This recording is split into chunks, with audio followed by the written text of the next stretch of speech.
Alain Delon a tiré sa révérence, sereinement.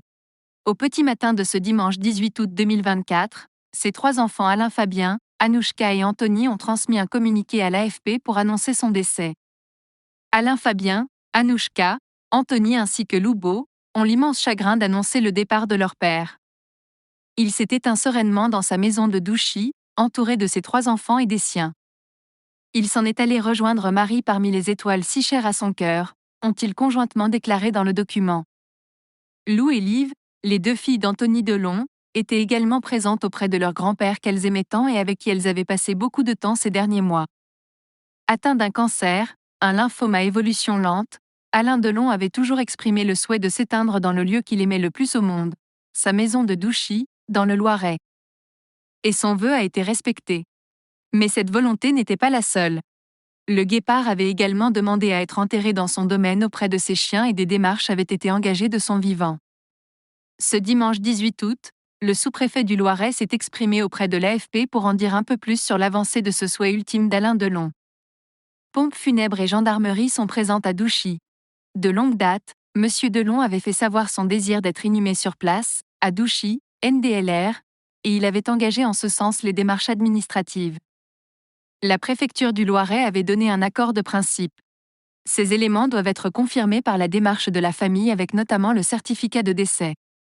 La démarche de la famille n'a pas encore été faite, le décès ayant eu lieu il y a peu de temps, a fait savoir Christophe Hureau, joint par téléphone par l'AFP. Les pompes funèbres sont sur place, les gendarmes aussi pour sécuriser les lieux. Je ne peux pas vous donner une idée des effectifs car ils sont appelés à se renforcer au cours de la journée, a-t-il ajouté. La transformation du domaine de Douchy par Alain Delon, construit sous le Premier Empire, devenu ensuite un centre de vacances de la SNCF dans les années 1950, le château de la Brûlerie a ensuite brûlé, selon le maire Abel Martin. Alain Delon a rasé le château pour faire sa propriété actuelle, selon lui. Ne conservant que des dépendances, le couple formé par Alain Delon et Mireille d'Arc à l'époque a créé un lac à l'emplacement du château, au milieu d'un parc gigantesque de plusieurs dizaines d'hectares entouré de hauts murs. À l'intérieur, Alain Delon restait discret, tout juste savait-on dans le village qu'il y avait fait construire une salle de cinéma.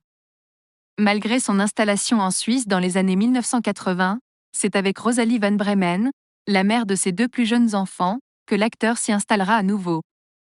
Anouchka et Alain Fabien sont d'ailleurs nés à Gien, Loiret, dans les années 1990. Alain Delon avait émis le souhait dans des interventions médiatiques d'être enterré dans cette propriété, avec ses chiens. Je sais qu'il veut être enterré ici. Il en a parlé au maire précédent et il a prévenu la préfecture, avait indiqué le maire actuel à l'AFP, tout en rappelant qu'il y a des règles, et que cela nécessite une autorisation préfectorale. Une autorisation de principe ayant donc été donnée par la préfecture, les enfants d'Alain Delon souhaitant respecter son souhait, il n'y a donc plus aucune raison pour qu'Alain Delon ne repose pas dans son fief.